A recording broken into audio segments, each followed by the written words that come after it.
You're probably already using Google Adwords, Yahoo, UK, USA and Australia, and MSN to buy traffic to your site. But did you know there are many other sources for paid traffic that can be really profitable? In this lesson, we're going to take a look at alternative sources of traffic. 3 of our favourites include the Google Content Network. We're listing this as an alternative because most people using Google Content Network don't do it the way that we're going to show you. Number 2, Facebook.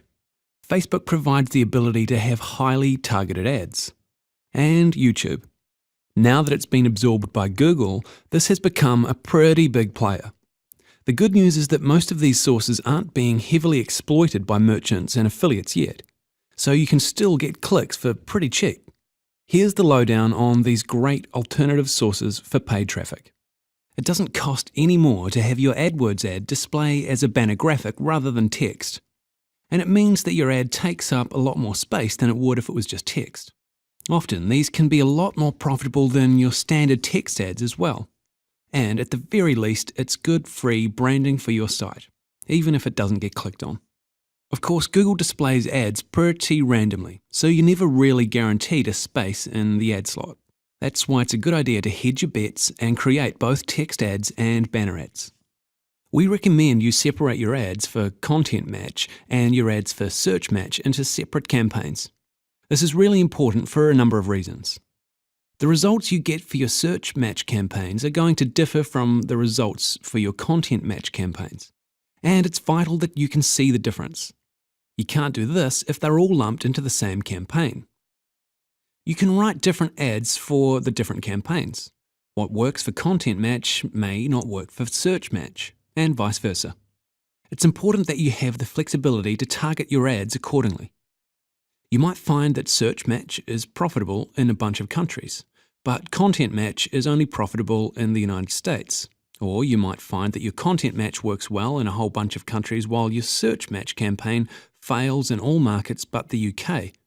In either case, you need to be able to work out your profit margins for each campaign, and then you can tweak your countries accordingly.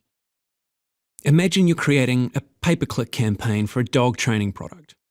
Take the time to categorize your keywords and note the major trends.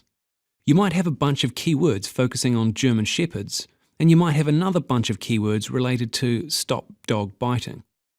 Once you've categorized your words, you can create different ad text for each group, so that the ads are actually relevant to what people are searching for. For instance, you could write, "Discover step-by-step how to stop your dog biting right now," or "Discover how to stop your German Shepherd's behavior problems for good." Instead of the very generic, "Get expert dog advice and stop your dog problems for good."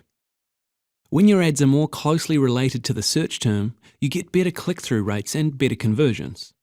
A little bit of extra effort equates to a whole lot more profit.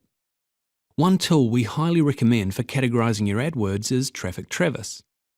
What about creating different size banners?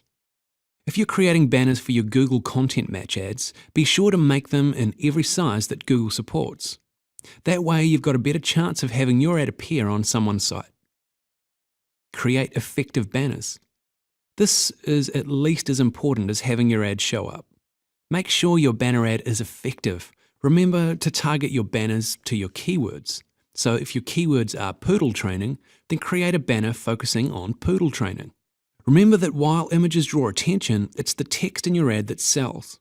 Make text a big focus of your ad. And if you're using multiple frames in your ad, as an animated GIF or a flash movie, then make sure your viewers have the time to read the text. We recommend that you allow about 4 seconds per frame. You don't need to take a long time or a lot of effort when designing your ad. Your initial design might take you a little while to come up with, but you can usually just use this as a template and switch a few words around here and there to target your ad to different search terms. Again, a little extra effort does go a long way. It's important to know which keywords are actually resulting in sales so you can prune away the unprofitable words and amp up your efforts on your profitable ones. For this purpose, we recommend you use conversion tracking or tracking IDs to see where your sales are coming from. Google gives you a really effective way to do this with their conversion tracking tool. It places a little cookie in the user's browser when they click on your AdWords link. And if they make it through to the merchant's after purchase page, which means they've made a purchase, it triggers a little alert that records a conversion. You can then look at your ads and keywords to see which ones are resulting in the most conversions. The downside of this is that you need the cooperation of the merchant site to make it work.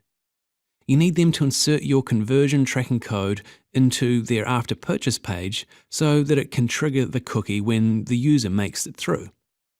Some merchants have no problem with this, but others can be reluctant. If you encounter a reluctant merchant, there is another method you can use if you're promoting a Clickbank product. Clickbank allows you to add tracking IDs to your affiliate links, which means that you can set up a different tracking ID for each of your landing pages, and different landing pages for each of your ad groups. You might not get the same detail you'd get from the Google conversion tracking code, but at least you'll have some idea which landing pages are converting the best. Facebook. Facebook is now the second most popular website in the United States and in the top 10 in many other countries. Facebook claims to have 250 million of its users log in each day. So how does this help you? Well, you can advertise on Facebook, and that's just the beginning. Because people pour so many personal details into their Facebook profiles, it gives you unprecedented ability to target your ads towards the people who will be really interested in them. You could narrow it down to single women in the New York area between the ages of 45 and 60 if you so wanted to. A great market for promoting online dating sites or relationship secrets products. The other advantage with Facebook advertising is that you still have less competition compared to AdWords because fewer people are doing it. YouTube is another monster on the Alexa charts. Already it's almost up there with Google and Yahoo. It's also another arena where there's much less competition. So it's not too hard to get your video ranking highly. Even if you just create a screen capture video or a series of PowerPoint-style slides to teach people something, you can get some good traffic to your site. The trick is to add some subtle branding to the video that directs viewers to your website. The people who are the most successful in YouTube tend to be the ones who create a series of videos and develop a following of viewers. So consider that as well. The other benefit to YouTube is that you'll find your videos showing up in Google search results, and your video result listing has a nice picture from the video next to it. This makes it much more appealing to click on. Double click. You can choose which types of sites you'd like to advertise on. For instance, you might advertise your dog training products on dog training websites. Cost per acquisition networks like Azoogle.com. Once you know how well your campaign converts and what your profit margin is, you can use these networks to pay affiliates for generating particular actions. For instance, if you know that every newsletter sign-up you receive on your opt-in page earns you 50 cents, you could use a CPA network to pay affiliates 20 cents for generating newsletter opt-ins. You still earn 30 cents and it takes no effort. And time for today's lesson summary. In this lesson, we've looked at some alternative sources of traffic, which include using banner ads on the Google Content Network, targeting specifically with Facebook, using YouTube with subtle branding or to create a following of viewers. Additionally, we also suggested you take a look at DoubleClick and CPA networks. Anyway, thanks for watching. That's all we've got time for. We'll see you again soon. Bye for now.